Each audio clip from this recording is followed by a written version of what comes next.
बिस्मिल्लाहिर्रहमानिर्रहीम अस्सलाम वालेकुम। प्रोग्राम स्पोर्ट्स बाग सां गॾु मां आहियां तव्हांजो मेज़बान जमशेद अहमद।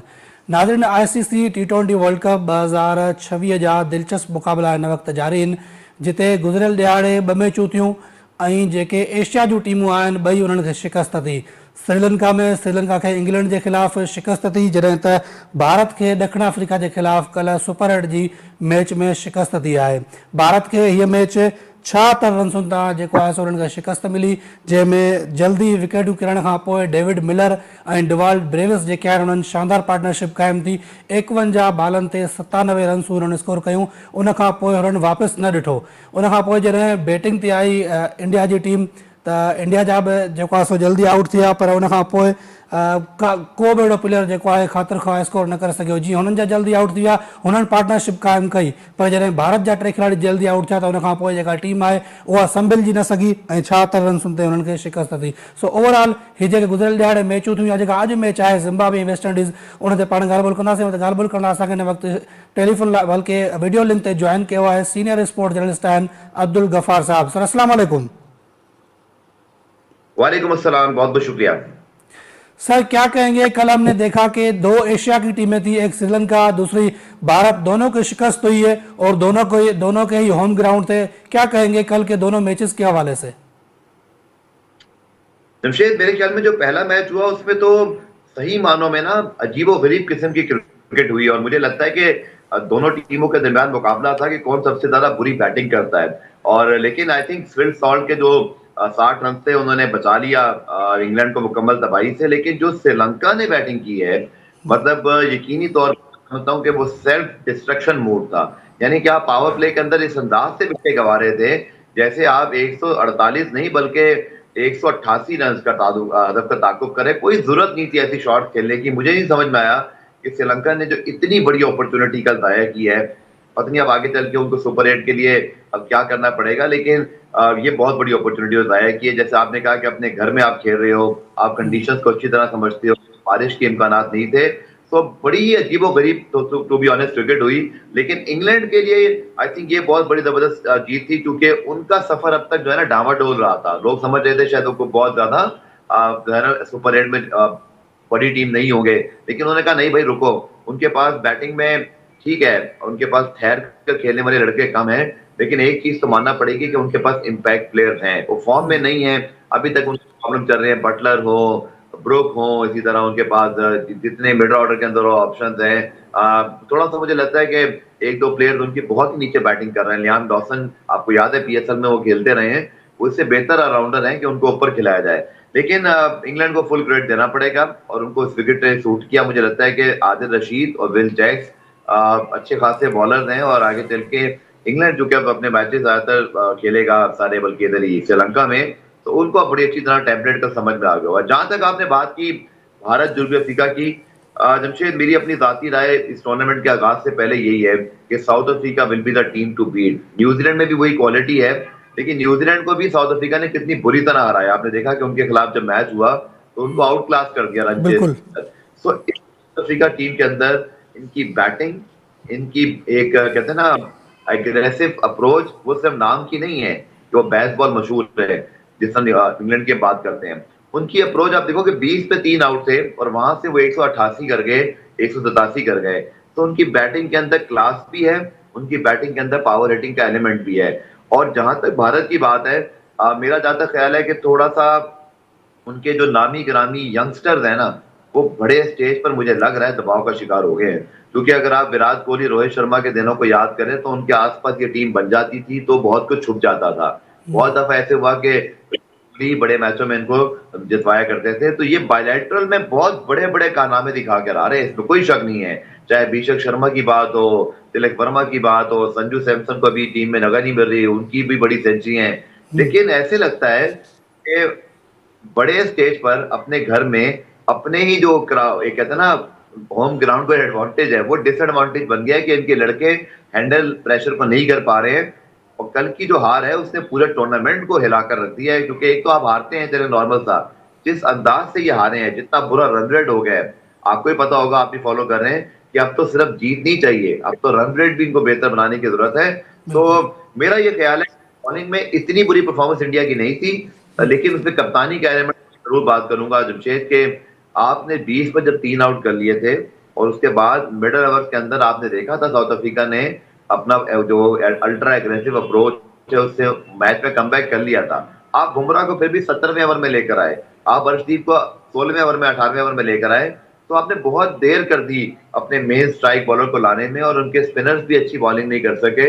और गलतियां बहुत हुई इसमें इंडिया से, मैं बताऊं आपको, क्योंकि कल अगर आप देखें तो आपने ड्रॉप कर दिया कुलदीप यादव को भी और अक्षर पटेल को भी जो वाइस कैप्टन है। तो बिल्कुल। मुझे लगता है कि इंडिया मिस कैलकुलेट चीजों को कर गया, और बैटिंग में तो खैर बिल्कुल ही मायूस किया। और उनकी बैटिंग लग रहा है कि एक जो सीनियर खिलाड़ी होता है ना, जिस तरह विराट कोहली था, रोहित शर्मा थे, उस तरह का कोई प्लेयर सूर्य कुमार यादव तो एक मौजूद है, लेकिन बाकी प्लेयर जो है ना वो मुकम्मल दबाव में नजर आ रहे हैं, और लगता है कि दबाव जो है ना उनकी कारकर्दगी पर असर डाल रहा है।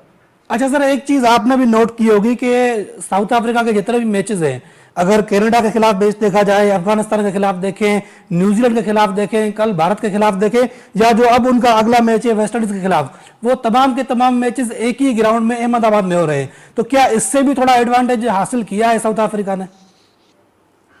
बिल्कुल बहुत बड़ा एडवांटेज है, क्योंकि आपको समझ में आ जाती है जमशेद कि आपकी प्लानिंग क्या है। दूसरा अगर आप देखें तो उनकी बॉलिंग का जो टेम्पलेट है वो भी एक तरह सेट हो गया है। आप लुंगी एंड कीडी की बॉलिंग को देखें, उसको बहुत अच्छी तरह पता चल गया है कि यहाँ पे स्लोअर वन करने हैं। वो 50% स्लोअर बॉलिंग करता है और बहुत ही अच्छे अंदाज से करता है, डिसीव करता है बैट्समैनों को। रबादा की तो खैर क्या ही बात है, वर्ल्ड क्लास बॉलर है, वो कहीं भी बॉल कर सकते हैं। लेकिन बाकी कार्बन बॉश हो गए, मार्को येंसन हो गए, महाराज हो गए, इवन मार्करम का अगर आप पहला ओवर देखें तो उनको समझ में आ गया है इन विकेटों पर क्या करना है। और आपने बिल्कुल सही निशानदेही की जमशेद के, एक जगह पर, एक मुल्क में, एक जगह पे खेलने के शहर में आपको बहुत फायदा होता है, क्योंकि आपको टेम्पलेट समझ में आ जाता है। उनको आउटसाइड ट्रेवल करना नहीं पड़ा, सुपर 8 भी यही खेल रहे हैं, और मुमकिन तौर पर सेमीफाइनल में उनका यही होना है। अगर पाकिस्तान सेमीफाइनल में पहुंचता है तो फिर देखेंगे क्या सिचुएशन बनती है। लेकिन यकीनी तौर पर साउथ अफ्रीका को फायदा है। लेकिन उसके अलावा जमशेद याद रखिएगा उनकी क्वालिटी। मैं तो अभी यह सोच रहा हूँ कि हेनरिक क्लासन जो है वो हमें T20 लीग के वजह से इंटरनेशनल क्रिकेट छोड़ गया, अगर वो इस टीम में होते तो ये टीम और कितनी खतरनाक होती। लेकिन आप डेविड बिल्कुल ट्रेविस को देखें, आप देखें, आप मार्करम को सर, देखें, बिल्कुल हम तो हम नहीं बहुत भूल ही सकते लास्ट ईयर जो वर्ल्ड कप हुआ था, हेनरिक क्लासन ऑलमोस्ट वो जिता चुके थे, लेकिन जैसे ही वो आउट हुए तो पूरा मैच जो है वो पलट गया। बिल्कुल और बहुत करीब आ गए थे। मुझे आज तक उस कैच पे थोड़ा बहुत डाउट भी है, लेकिन बाद में जो फैसला हो गया हो गया।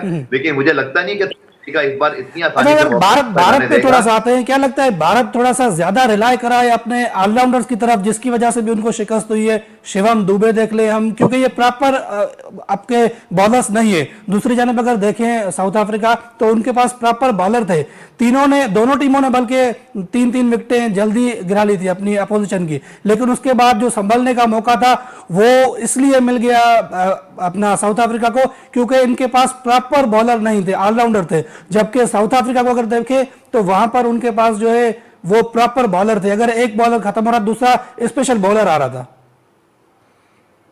बिल्कुल आपने भी ठीक कहा, मैं भी यही पॉइंट पहले दोहरा चुका हूँ शुरू में कि 11 मुझे समझ नहीं आई।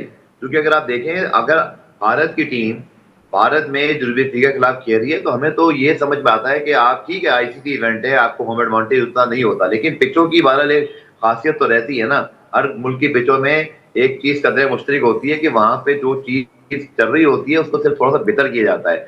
तो मुझे बड़ी हैरत हुई कि कुलदीप यादव अब तक इनके प्लान में नहीं है, सिर्फ पाकिस्तान का मैच खेले। अगर आप देखें तो इसी तरह इन्होंने मतलब नहीं खिलाया अक्षर पटेल को भी, और वरुण चक्रवर्ती इतने इफेक्टिव साबित नहीं हुए अगेंस्ट साउथ अफ्रीका। उनकी लाइन लेंथ बिल्कुल रीड कर लेते थे सारे बैट्समैन, उनको बहुत लंबे लंबे छक्के पड़े।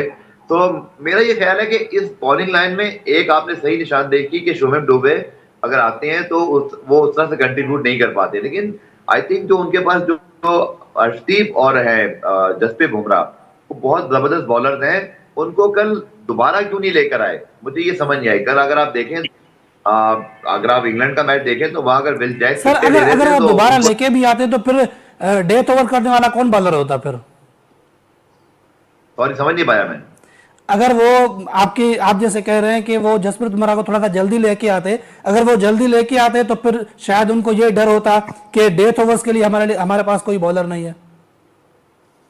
हाँ लेकिन आपको फैसला ही करना पड़ता है जमशेद के मैच कहाँ जा रहा है। अगर आप देखें साउथ अफ्रीका की जगह कोई और टीम होती है और वो स्लो खेल रहे होते हैं, यानी कि अगर आप देखें 20 में 3 आउट होने के बाद 15 में तकरीबन साउथ अफ्रीका 150 रन कर चुका था।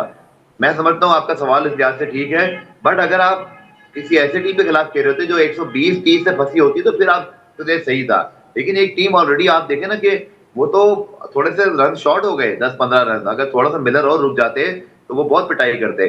तो आपने साउथ अफ्रीका को पूरा मौका दे दिया कि आप, ये वो टीम है जो जब खेल रही है ना उसी वक्त ये मैच को बना देते हैं। इन्होंने पाकिस्तान की तरह या श्रीलंका की तरह या फॉर एग्जांपल और जो टीमें हैं उनकी तरह वेट नहीं करना कि आखिरी 5 ओवर मारेंगे।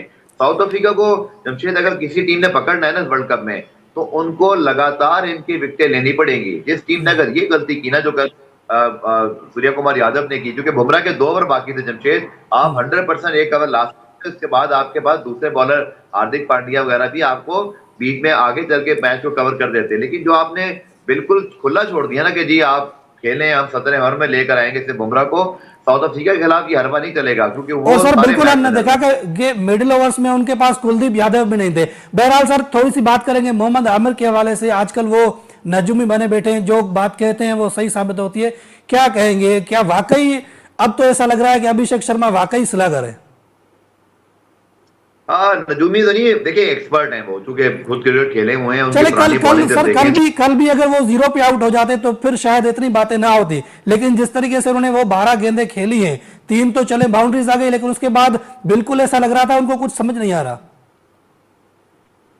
देखिए, बात जो उन्होंने की है वो बेसिकली हकाइक पर मबनी ही है, लेकिन जिस अंदाज से की जारी बात है वो फिर जिसने की, मोहम्मद आमिर ने ये बात की है ना, तो मोहम्मद आमिर जो है वो इंडिया के खिलाफ एक चैंपियंस ट्रॉफी जितवा चुका है, एक ही दफा तेंदुलकर के सामने आया, तेंदुलकर को आउट कर चुका है, उसने पाकिस्तान को 2009 का T20 वर्ल्ड कप जितवाया हुआ है, तो उसको दुनिया मानती है। और जब मोहम्मद आमिर ने ये बात की तो उन्होंने जिस पॉइंट को रेज किया ना, वो एक्चुअली हम सबको पता था, लेकिन उसको इस अंदाज से कहा किसी ने नहीं, क्योंकि अभिषेक शर्मा इतने ज्यादा रन बना रहे थे।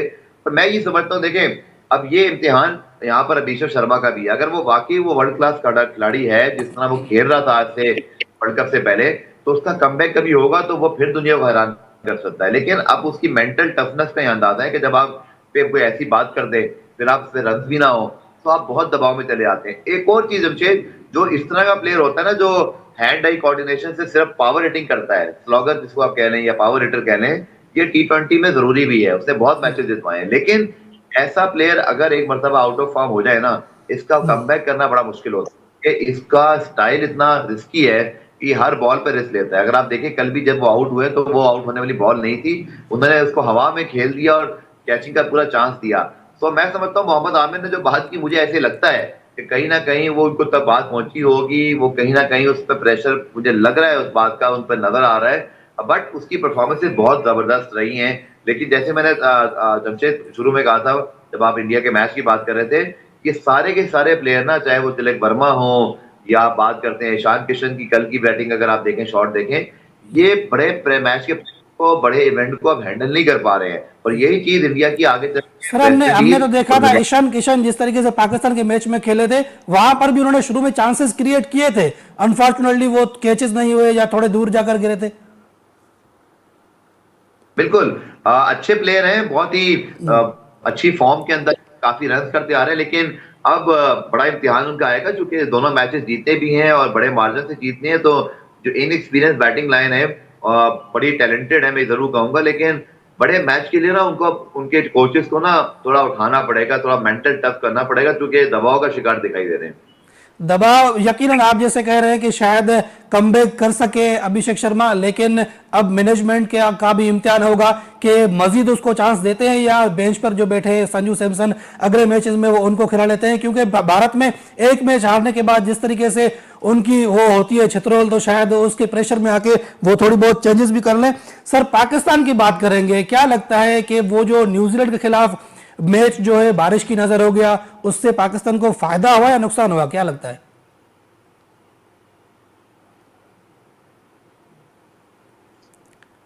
जी सर, आवाज आ रही है? देखिए, दोनों टीमों को किसी हद तक नुकसान तो लग रहा होगा, क्योंकि दोनों टीमें ये चाहती होंगी कि हम 2-2 पॉइंट यहाँ। जी, आपको बात आ रही है? जी जी जी।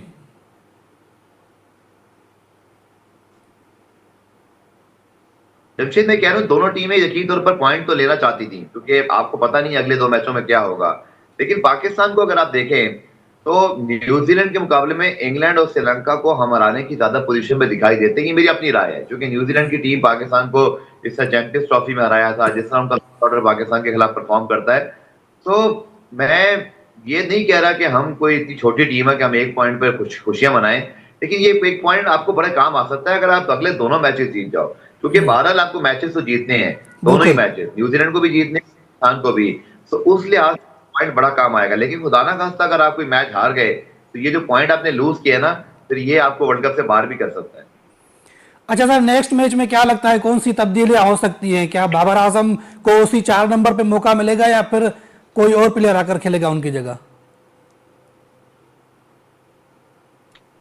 मुझे समझ नहीं आ रही है तनवीर, सॉरी जमशेद, के पाकिस्तान की टीम मैनेजमेंट ना चीजों को समझ क्यों नहीं पा रही। आपने देखा कि आप अबरार को बिठा देखें, आपने अबरार को बिठाया नहीं। उस दिन टॉस जीत के मैच बारिश का होता है, हर बंदे को पता है, छोटे बच्चे को भी जो क्रिकेट को समझता है कि जब बारिश होती है तो आप कभी भी टॉस जीत के पहले बैटिंग नहीं करते, क्योंकि आपको टारगेट अगर बाद में मिले तो आपको आसानी होती है, आप उस लिहाज से शॉर्ट मैच जीत सकते हो। लेकिन अजीबो गरीब फैसले हो रहे हैं। और अगर आप देखें तो शाहीन शाह अफरीदी को बिठा दिया, तो फिर आपने अबरार को भी बिठा दिया, तो आपने अपने दो मेन प्लेयर्स को ड्यूरिंग टूर्नामेंट बिठा दिया। मैं समझता हूँ कोचिंग स्टाफ का ये काम होता है कि आप अगर कोई प्लेयर स्ट्रगल कर रहा है तो उसको आप उसकी एरियाज पे काम करेंगे। ये बड़ा आसान काम है जमशेद, कि मतलब अगर कोई बॉलर फॉर्म में नहीं है तो उसको बिठा दो, फिर अबरार को बिठा दो, फिर उसको बिठा दो, फिर बाबर को नंबर 4 पे अगर आप खिला रहे हो, उससे रन नहीं हो रहे, फिर उसको बिठा दो। तो कोच क्या कर रहे हैं, कप्तान क्या कर रहे हैं? आपका काम है कि आप प्लेयर से ऐसा काम लें कि मतलब आप उसका मैक्सिमम जो है ना वो यूटिलाइज कर सकें। अब मैं बाबर आजम की जैसी मिसाल दूं, उन्होंने सारी जिंदगी जो है वो ओपन किया है या फिर नंबर 3 पे खेले हैं। नंबर 4 के तो प्लेयर ही नहीं थे यार। आपने किस तरह उनको नंबर 4 पे एडजस्ट किया, जबकि साइम अयूब की अगर आप परफॉर्मेंस देखें वो बिल्कुल रन नहीं कर रहे, लेकिन उनके बारे में कोई बात ही नहीं हो रही है। कोच भी सिर्फ बाबर आजम पे बात कर रहे हैं। दूसरा, मैं एक जमशेद बात जरूर बोलूंगा कि माइक हैसन की कोचिंग में जो मसाइल हैं वो तो हैं, पर उनकी मीडिया हैंडलिंग पे भी आई एम सॉरी टू से थोड़े से आपको ना चीजों को देखना पड़ेगा। उन्होंने, आपको याद है, मोहम्मद हारिस और हसन नवाज को भी ड्रॉप करके ऐसी बातें की थी कि ये उनके एवरेज ठीक नहीं थे। ये भाई तो किसने कहा था कि आप मोहम्मद हारिस को ओपन के बजाय मिडिल ऑर्डर में खिलाएं, हसन नवाज जो आपका ओपनर है उसको नीचे खिलाएं, और फिर उसको ड्रॉप भी कर देते हैं। अब बाबर आजम के मुतालिक भी देखें, जो भी बात है, बाबर आजम हो, शाहीन शाह अफरीदी हो, ये सीनियर खिलाड़ी हैं। ड्रेसिंग रूम के एनवायरनमेंट और बहुत सारी चीजों के लिए, उनके अपने कॉन्फिडेंट के लिए, खिलाड़ियों की अपनी ईगोज होती हैं, उनकी रिस्पेक्ट होती है। आप कभी मिड टूर्नामेंट ऐसी बातें नहीं कर सकते। मैं एक खिलाड़ी की बात नहीं कर रहा, वो अक्सर यही करते हैं कि वो खिलाड़ियों के मुतालिक मनफी बातें मीडिया में करते हैं। कोच और कप्तान का काम यह है कि जब टीम सिलेक्ट हो जाती है तो उसके बाद आप उसको बैक करेंगे। मीडिया जैसे मर्जी सवाल करे यार, मीडिया काम है सवाल करना, लेकिन आप अपने खिलाड़ियों को बैक करते हो ड्यूरिंग टूर्नामेंट। अब चले आपने सर जी, बाबर आजम को और फखर रहमान को आखिरी आखिरी सवाल मैं आपसे करूंगा। आज के मैच के हवाले से कैसे देख रहे हैं? वेस्ट इंडीज और जिम्बाब्वे दोनों ने अच्छा खेल पेश किया है, दोनों ने अपने ग्रुप में टॉप किया है। आज के मैच को आप कैसे देख रहे हैं? अच्छा मैच होगा, चूंकि जिम्बाब्वे को जितनी मर्तबा, मैंने तो सीधी बात है, उन्होंने मुझे गलत साबित किया। जब वो ऑस्ट्रेलिया को हराया था तो मैंने कहा था यार बस ये एक मैच जीत गया, कुछ नहीं करेंगे।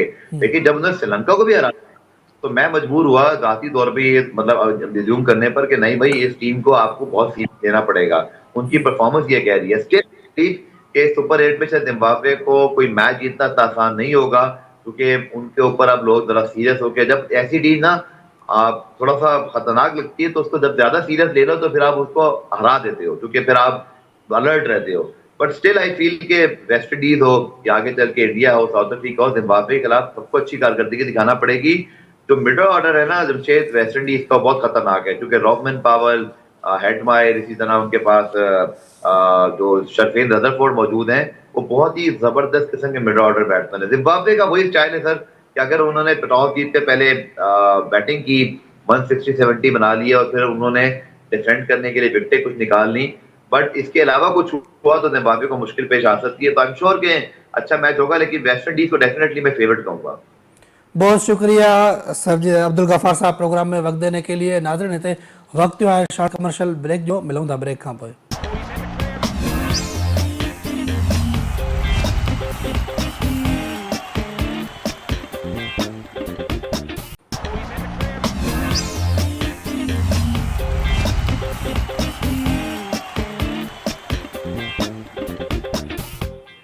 वेलकम बैक नाज़रीन। प्रोग्राम सिलसिले के अॻिते वधायूं था। ॻाल्हि हली रही T20 वर्ल्ड कप जे हवाले सां, जिते गुज़िरियल ॾियारे इंग्लैंड श्रीलंका खे शिकस्त ॾिनी ऐं भारत खे ॾखण अफ्रीका शिकस्त ॾिनी। ॿई एशिया जूं टीमूं ॿिन्ही खे पंहिंजे होम ग्राउंड ते शिकस्त थी आहे। जावेद इकबाल साहब असां सां गॾु मौजूद आहे, उन सां ॻाल्हि कंदासीं। सर, कल दो एशिया की टीमें भारत और श्रीलंका दोनों को अपने होम ग्राउंड में शिकस्त हुई है, क्या कहेंगे? देखिए, पहले मैंने थोड़ा सा मैच देखा साउथ अफ्रीका और इंडिया का, तो बहुत ही ज़बरदस्त खेले साउथ अफ्रीकन बैट्समैन। 3 आउट हो चुके उनको 23 रन पे। उसके बाद उन्होंने अच्छी पार्टनरशिप लगाई और स्कोर 180 के बाद ज़बरदस्त होता है स्कोर, यानी 9 से ज़्यादा की एवरेज आपकी हो गई। तो उन्होंने 185-87 जो 80 के बाद का स्कोर था टारगेट दिया, और फिर उनकी जल्दी 4 आउट हो गए। 50 से कम स्कोर था इंडिया का, तो प्रेशर वैसे ही आ गए थे। और कुछ प्रेशर तो दोनों पे था, इनके भी 3 जल्दी आउट हो गए थे, उनके भी 3 जल्दी आउट हो गए थे। वो संभल नहीं पाए, ये संभल गए। हाँ, तो ये और किसी को उम्मीद नहीं थी कि इंडिया की टीम बड़ी स्ट्रांग चल रही थी। मैं तो ये कहता कि इंडिया ने बहुत जीत लिया, अब इसको हारना भी चाहिए। दोनों अनबीटन थी। हाँ। अभी इस वर्ल्ड कप में तो, और लास्ट ईयर दोनों अपना 2024 में वर्ल्ड कप पिछला जो रिकॉर्ड है इंडिया का बड़ा जबरदस्त है, यानी 2023 में वो 50 ओवर के वर्ल्ड कप के फाइनल में हारे। सिर्फ एक मैच हारने की वजह से 10 मैच लगातार जीते थे वो, तो सिर्फ एक मैच हारने की वजह से वो फाइनल हार गए। उसके बाद वो 24 का T20 वर्ल्ड कप जीते और 25 में चैंपियंस ट्रॉफी जीते, तो और एक बार फाइनल में champions trophy, T20 world cup, 50 over world cup, ये तीनों टूर्नामेंट की परफॉर्मेंस बहुत ही एक्स्ट्राऑर्डिनरी रही। अब वो जाके थोड़ा सा हारे हैं, तो थोड़ा सा होना भी चाहिए, तो नहीं है कि टीम। अच्छा, इनका एक ग्राउंड है अहमदाबाद में मोदी के नाम से, वो थोड़ा सा पनौती है इनके लिए। 2023 का वर्ल्ड कप का फाइनल वो वहां पर हारे। हाँ, बिल्कुल। कल का मैच भी वहीं पर आ रहे हैं, और वहां पे वो जो तो इनको चाहिए कि बहुत बड़े स्टेडियम में ना खेले ना। अब नहीं, बड़ा स्टेडियम भले हो, नाम मोदी हटा दें। साहब के नाम के वाले स्टेडियम में ना खेलें, यानी ये मैं समझ गया आपकी बात। भाई मोदी साहब वाले स्टेडियम के नाम में मैच ना खेलें, क्योंकि वो आपके लिए गुड लक नहीं रहेगा। अच्छा सर, एक चीज जैसे मैंने अभी बताया आपको कि वो 3 आउट होने के बाद उन्होंने वो 51 गेंदों पे 97 रन की पार्टनरशिप लगी है अपना डेविड मिलर और डेवाल्ड ब्रेविस के दरमियान। बिल्कुल। तो ये इसलिए संभल गए कि शायद भारत के पास जो ऑलराउंडर थे वो ज्यादा थे, प्रॉपर उनके पास बॉलर नहीं थे। साउथ अफ्रीका के अगर देखें, इंगिडी हो गए, फिर रबाडा हो गए, जॉनसन हो गए, ये सारे जो बॉलर है वो प्रॉपर उनके बॉलर्स हैं, और वहां पर ऑलराउंडर ज्यादा थे। तो शुरू के तो बुमराह ने ओवर निकाल लिए, अर्शदीप निकाल लिए, लेकिन मिडिल ओवर में वो शायद इसलिए फंसे कि उनके पास प्रॉपर बॉलर नहीं थे। ये जो मैं देख रहा हूँ, कभी कभी हाथ पैर फूल जाते हैं कि इनसे एक्स्ट्रा बने, एक्स्ट्रा यानी एक्स्ट्रा रन्स दिए इन्होंने कि 9 बॉल काफी हुई तो छक्के ही पड़ रहे थे, तो हाथ पैर ऐसे फूल जाते हैं कि फिर जब सामने वाले टीम जबरदस्त अंदाज में खेलती है ना, ऊपर से आती है, बड़े दिल से खेलती है, तो भले वो कितनी बड़ी टीम हो, फिर वो उसकी बॉलर जैसे हाथ पैर फूल गया, आपने देखा इंडियंस के। डेविड मिलर मेरे ख्याल से डिजर्व भी करते हैं, वो काफी अरसे से खेल रहे हैं, अच्छा खेलते आ रहे हैं, लेकिन अनफॉर्चुनेटली वो कुछ जीत नहीं पाए, तो शायद ये उनका आखिरी वर्ल्ड कप भी होगा। डेविड मिलर के हवाले से क्या कहेंगे सर?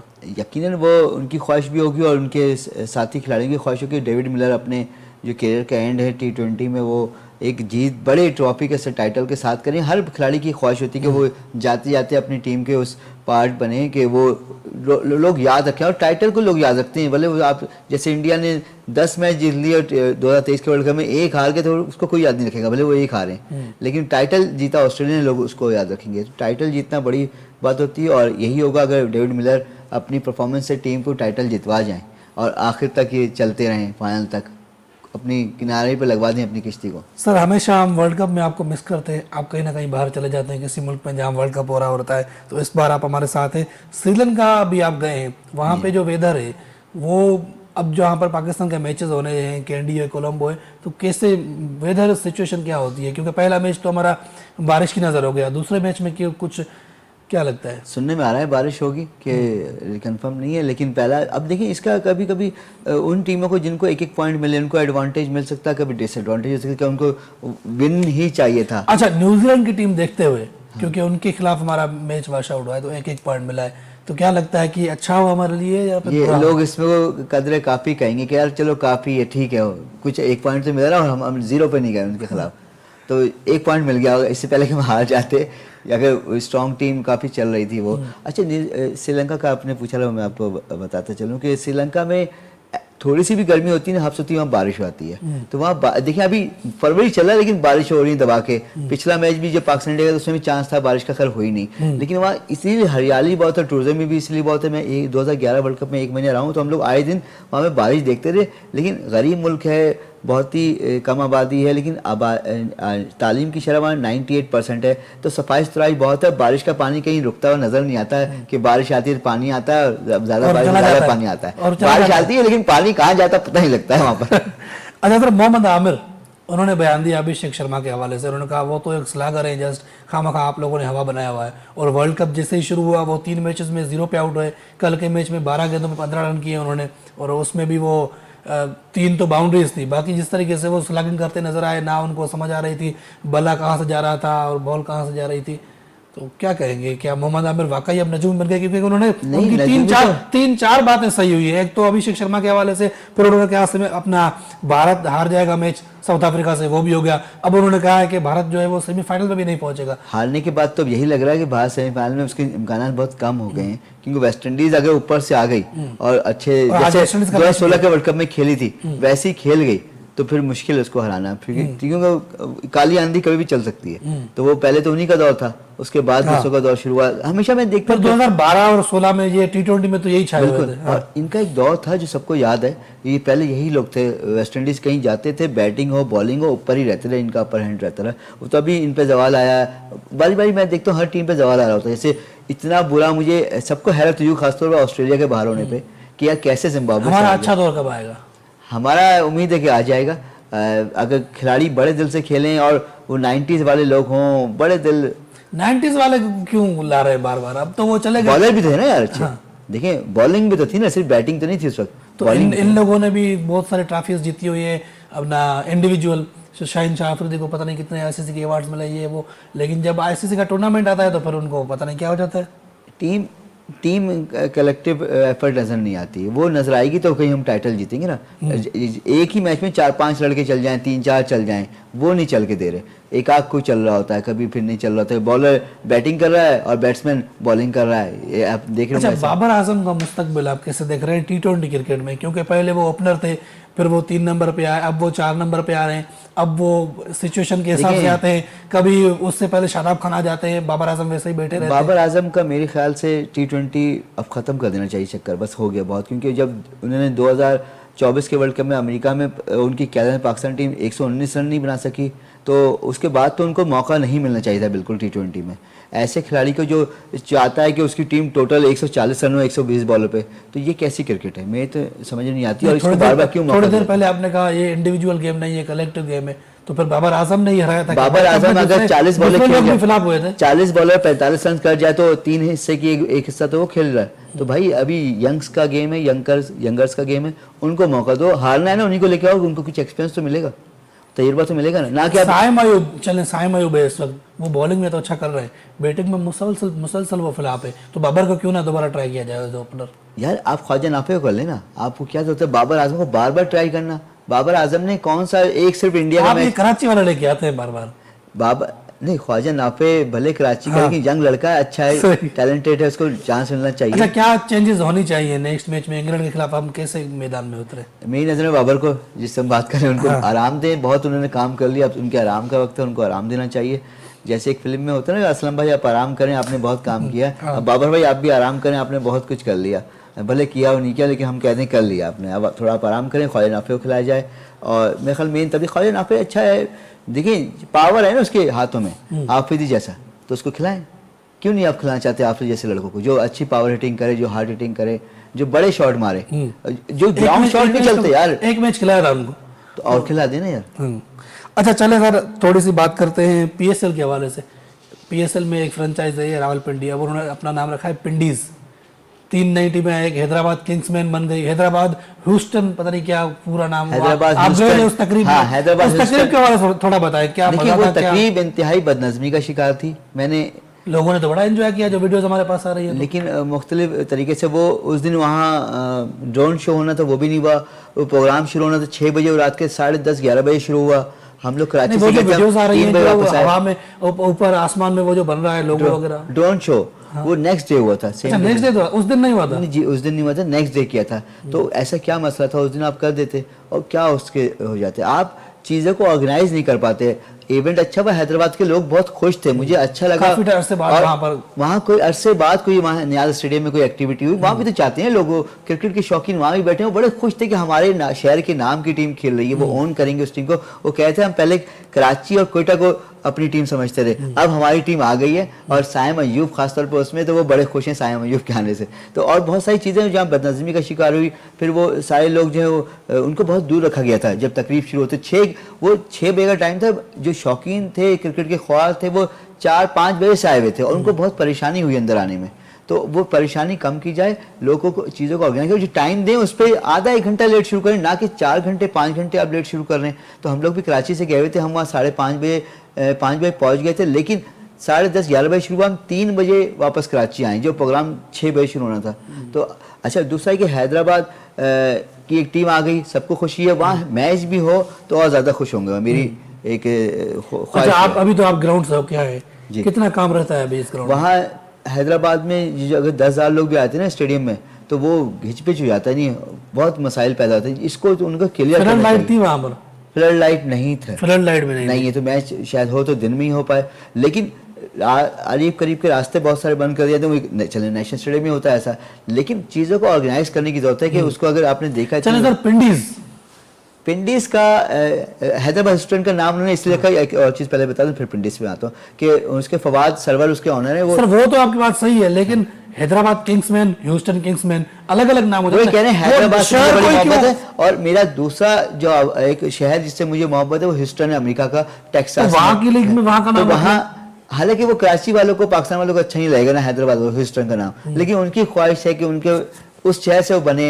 99 में वहाँ गए थे वो, और 26 साल में वो अरबपति बन गए, तो उनकी ख्वाहिश है उस नाम को उनके टीम के नाम के साथ जोड़ा जाए, तो इसलिए हुआ। अच्छा, पिंडी से बात करते हैं। पिंडी, जब मुल्तान का नाम पिंडी रख दिया गया, मैं बड़ी हैरान थी कि पिंडी रखा जाए कुछ, तो मैंने कहा, मेरे जहन में आया कि चलो रख दिया, ठीक है, मेरे जहन में कहा पिंडी बॉयज इसका नाम होना चाहिए, लेकिन आज आपने बताया मुझे कि इसका नाम पिंडीज रख दिया गया, तो भाई पिंडी से बेहतर पेंडूज रख दो, तो वो बेस्ट होगा कि यार पेंडू। कभी कभी लोग पेंडू खुद भी, पंजाब के लोग तंज में एक दूसरे को भी मजाक उड़ाते हैं, कोई बुरी बात नहीं है, वो पिंड के होते हैं, पिंड से पेंडू हो जाता है, तो पेंडू होता है ज्यादा अच्छा लगता है मुझे। वो राना फवाद है ना, उनको कितना एक हंसता खिलता शेर है। सर आखिरी सवाल, थोड़ा सा हम टेनिस के हवाले से बात करेंगे, और टेनिस इस बार जो है नया नाज़िमाबाद में रमजान टेनिस टूर्नामेंट भी हुआ है, कैसे देख रहे हैं इसको आप, और मजमूई तौर पर इसका जो क्वालिटी थी, मयार था, उसको आप कैसे देख रहे हैं? जी, मैं एक बात बताऊं, ये बहुत ही ज़बरदस्त टेनिस टूर्नामेंट हुआ जो नया नाज़िमाबाद फाउंडेशन के ज़ेर एहतमाम मुनक़िद हुआ, और इसमें पाकिस्तान के टॉप खिलाड़ी खेले, खासकर अकील खान और मुज़म्मिल, आर्मी के मुज़म्मिल और बाबडा के अकील खान के दरमियान मेन सिंगल्स फाइनल हुआ, जो 2-1 से सेट से जीता मुज़म्मिल ने। बहुत ज़बरदस्त मैच हुआ, लोगों को देखने में मज़ा आया, क्योंकि कराची में इतने यूज टू है नहीं लोग टेनिस देखने के, लेकिन रात के 3-3 बजे वहाँ मैच ख़त्म हो रहे थे और लोग मौजूद थे, देख रहे थे। और रुमैसा जो है पन्नू आकिल की लड़की है, उन्होंने फाइनल जीता, उन्होंने शमजा नाज दुराब को हराया सिंगल्स, वुमेन सिंगल्स के फाइनल में। 20 लाख रुपए इसकी प्राइज मनी थी, और मुर्तज़ा वहाब भी पहुंचे थे, वसीम फिरोज थे इसमें, secretary general Sindh olympic association, फिर सईद मोहम्मद अल्लाह नया नाज़िमाबाद के सदर, फिर चीफ एग्जीक्यूटिव समद हबीब, आरिफ हबीब की ख्वाहिश थी कि एक अच्छा टूर्नामेंट हुआ। रमज़ान में पहली बार टूर्नामेंट कराया गया टेनिस का। एहसामुल हक खुद खेले इस डबल्स टूर्नामेंट में, उनको भी शिकस्त हुई, लेकिन वो खुश थे, और उन्हें 3 नई चीज़ें भी इस टूर्नामेंट में की, कि तेज़ तरीन सर्विस करने का 1 लाख रुपए कैश प्राइज दिया, और तेज़ 1 पॉइंट का 1 पॉइंट मैच था, एक पॉइंट जो पहले कर ले, ये तो एक टूर्नामेंट अलग से रखा गया। और एक था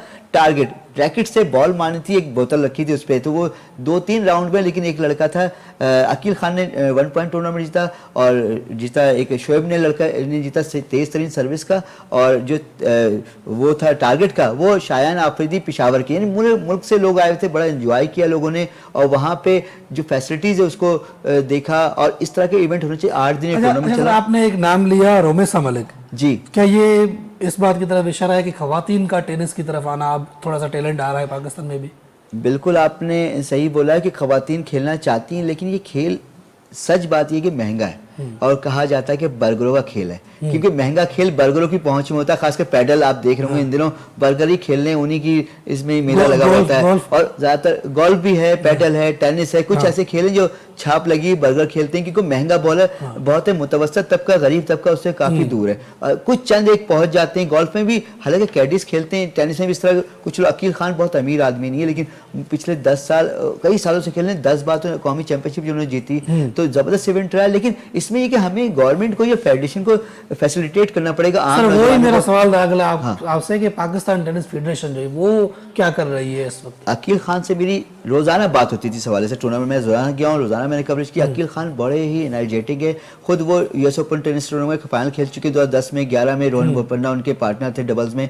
तो वो कह रहे हैं, उन्होंने बताया कि मैं पिछले 2 साल हुआ मुझे आए हुए, इलेक्शन लड़के आए, जीत के आए, सदर बने पाकिस्तान टेनिस फेडरेशन के। उनकी कहना है कि मैंने 2 साल में 4 करोड़ रुपए के इनामात तकसीम किए, और हम चाहते हैं इसको ग्रास रूट लेवल पे लेके जाएं। टेनिस कोर्ट जब ज्यादा होंगे और लोग इसमें आना शुरू होंगे, तो उनसे एक सवाल ये हुआ कि फॉरनर बड़े खिलाड़ी पीट संप्रास वगैरह, ये उस लेवल के, या आंद्रे अगासी, उस तरह के खिलाड़ी जो हैं, उनको कैसे आप ला सकते हैं? आपकी तो उनकी दोस्ती रही होगी।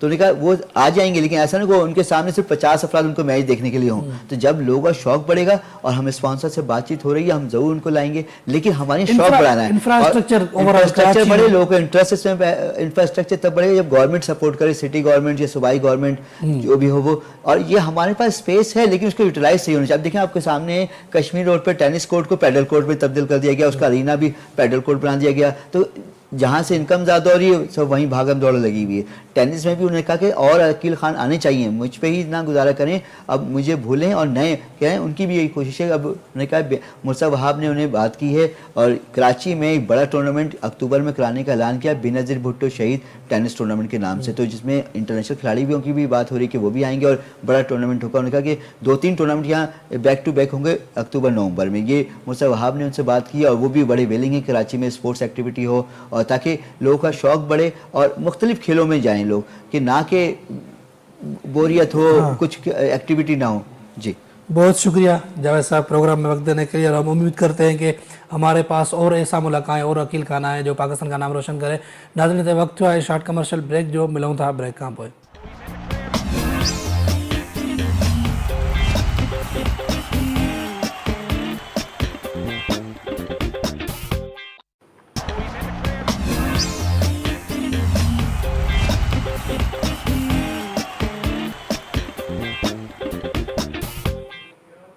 वेलकम बैक नाज़रीन। प्रोग्राम जे सिलसिले खे अॻिते वधायूं था। हाणे ॻाल्हि ॿोल कंदासीं पाकिस्तान सुपर लीग जे हवाले सां, जिते पाकिस्तान सुपर लीग में हिन भेरे 2 नयूं फ्रेंचाइज़ आयूं ऐं उनखां अलावा जेका मुल्तान सुल्तान हुई उनजो बि नालो चेंज कयो वियो रावलपिंडी जे नाले सां, ऐं हाणे उनजो नालो पिंडीज़ रखियो वियो आहे।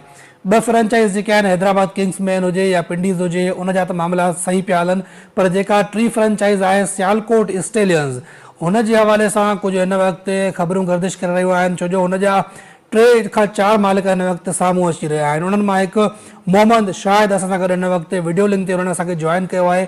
अचो त उन्हनि सां ॻाल्हि ॿोल कयूं था ऐं उन्हनि खां पुछूं था त आख़िर इहो मसइलो छा आहे। शाहिद साहब अस्सलाम वालेकुम। वालेकुम सलाम, आप कैसे हैं?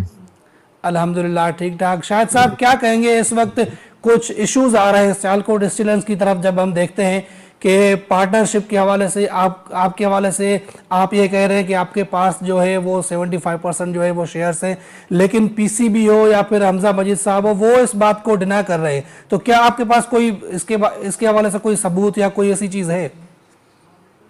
पहले तो थैंक यू वेरी मच, आपने मुझे ऑन बोर्ड लिया, और आपके सवाल का सीधा सा मैं जवाब दे दूंगा कि हमजा मजीद साहब या पीसीबी, मुझे हमजा मजीद साहब शायद डिनाई कर सकते हैं, पीसीबी मुझे इसलिए नहीं डिनाई कर सकता कि मेरे जितने भी लीगल डॉक्यूमेंट्स हैं वो मैंने पीसीबी में खुद जाके साइन किए हैं, सलमान नसीर के सामने, और मेरे पास सारे लीगल एविडेंस मेरे हाथ में है, जिसमें कोई इलीगल कोई थिंक ही नहीं है कि कोई सोचे। अच्छा, क्या आपने कोई पेमेंट की है और जिसके बाद ये सारे जो है शेयर्स आपके पास ट्रांसफर हुए? मेरे पास 75% नहीं, मेरे पास 76% के शेयर होल्डिंग है, और मैंने पेमेंट ऑस्ट्रेलिया के थ्रू पाकिस्तान के पीसीबी बैंक में अकाउंट में ट्रांसफर की थी, लेकिन जब पता चला हमजा मजीद साहब वो दूसरी जगह भी ये शेयर बेचना शुरू कर दिए हैं। और मेरी सलमान नसीर साहब से जब गुफ्तगू हुई तो उन्होंने कहा कि पहली फुर्सत में आप पेमेंट स्टॉप कर लें, क्योंकि हमजा एक फ्रॉड है और वो आपकी पेमेंट की जब आएगी तो अपने उसकी पेमेंट में ट्रांसफर कर देगा और आप उसको ढूंढते रहेंगे। इस वजह से मैंने ये स्टॉप, उनके कहने पे सलमान नसीर पीसीबी के सीईओ, उनके कहने पे मैंने पेमेंट स्टॉप करवाई। अच्छा सर, हमजा मजीद से जब हमारी बातचीत हुई, उन्होंने कहा कि को इब्तिदाई बातचीत आपसे जरूर हुई थी, उनकी कराची में कोई इवेंट भी हुआ था, लेकिन जो है उसका कोई मुआहदा नहीं हुआ। तो जब मुआहदा नहीं हुआ तो ये शेयर से ये किस तरीके से ट्रांसफर हुए? सर वो झूठ बोलने के तो उन्होंने तो एक पीएचडी की हुई है। उनको अल्लाह से तो पहले डरना चाहिए और फिर पाकिस्तान की लोगों से डरना चाहिए, क्योंकि अगर मायदा नहीं हुआ तो पीसीबी ने भी अनाउंस किया कि अल्फा ग्रुप ओजी ग्रुप के साथ ज्वाइंट हो रहा है। ये पीसीबी में सलमान नसीर साहब ने ऐलान किया था, ऑन रिकॉर्ड है ये। और दूसरा जो लाहौर में तकरीब हुई थी, सलमान नसीर साहब ऑन रिकॉर्ड आए थे और उन्होंने ऐलान किया था कि अल्फा और ओज एक जॉइंट वर्जन शुरू कर रहे हैं। तो ये तो यहाँ ही इनका झूठ खत्म हो गया। तीसरा मैं एक एविडेंस दूंगा, जब मैंने बकौल आपके और हमजा मजीद साहब के कि मैंने कोई मायदा नहीं हुआ, तो मंडे वाले दिन इन्होंने फ्राइडे को एक तकरीब हुई थी कराची मोवेनपिक में। मंडे को इन्होंने अपने लॉयर के थ्रू एक लेटर मुझे भेजा कि हम रिजाइन कर दें, रिजाइन हो रहे हैं आपसे और आप रिजाइन कर दें। जब मायदा नहीं हुआ तो फिर मेरे पास वो लॉयर की जो है पटिशन क्यों आई? ये मेरा सवाल आपसे है। आप सलमा हमजा मजीद साहब से पूछे कि भाई मायदा नहीं था तो आपने फिर लॉयर का लेटर क्यों भेजा? तो ये सब झूठ पे बनी हुई बातें हैं और सारा झूठ सारी दुनिया के सामने आ चुका है। मैंने अभी थोड़ी देर पहले एक इंटरव्यू भी दिया था एक दूसरे चैनल को, तो मैंने रिक्वेस्ट की थी पीसीबी को कि हमजा मजीद का टाइम जो खत्म हो गया है पेमेंट का, वो उसका नाम विड्रॉल करें वहां से और मुझे 100% के शेयर देने की कोशिश करें। तो मैं पूरी 24 घंटे में ये पेमेंट करने के लिए तैयार हूँ। 1 अरब 85 करोड़ रुपया स्ट्रेट अवे पीसीबी को। अच्छा, लेकिन अभी तक कोई मुझे जवाब नहीं आ रहा कहीं से भी। अच्छा सर, मीडिया पे तो आप रिक्वेस्ट कर रहे हैं, लेकिन अब देखा जाए तो पीएसएल में इतना टाइम भी नहीं बचा, उसके लिए तैयारियां भी करनी होती हैं। तो आप तो इस वक्त ऑस्ट्रेलिया में बैठे हुए हैं, अगर आप वाकई हक पे हैं और जैसे आप कह रहे हैं कि आपकी बात बिल्कुल ठीक होगी, तो आप क्यों नहीं पाकिस्तान आ रहे और पीसीबी से आप खुद मुलाकात क्यों नहीं करते? सर मेरा सबसे कांटेक्ट है पीसीबी वालों से, और रह गया मेरा पाकिस्तान जाने का ताल्लुक, मैं लास्ट वीक पाकिस्तान में था। मुझे आखिरी बार जब सलमान नसीर से बात हुई थी कि उसने कहा कि पेमेंट विड्रॉल कर लें, मैंने कहा ठीक है सर, आपके कहने पे मैं पेमेंट स्टॉप कर देता हूँ, पेमेंट जो है। तो उसमें जो बीच में एक आदमी थे, वो पाकिस्तान के बहुत बड़ा नाम है, पाकिस्तान की मीडिया, पाकिस्तान के इंस्टीट्यूट, सब जगह उनका बहुत बड़ा नाम है, ओवरसीज में भी उनका बहुत बड़ा नाम है, वो विटनेस हैं। उनके फ़ोन और सलमान नसीर के फ़ोन के बाद मैंने अपने कुछ लोगों से, दोस्तों से मशवरा लिया, तो थोड़ी देर बाद मुझे पाकिस्तानी टाइम के मुताबिक मंगल की रात को 11 साढ़े 11 बजे, मैं time I am sorry perfect नहीं बता सकता ना, मुझे याद है 11 से साढ़े 11 बजे एक कॉलर आईडी पे फ़ोन आता है मेरे नंबर पे कि मोहम्मद शाहिद साहब आपका नाम है। मैंने कहा जी। बोला अगर आपने पाकिस्तान मूव नहीं किया या हमजा मजीद के बारे में कोई बात की या आपने कुछ भी किया तो आपको जान से मार दिया जाएगा विद फैमिली।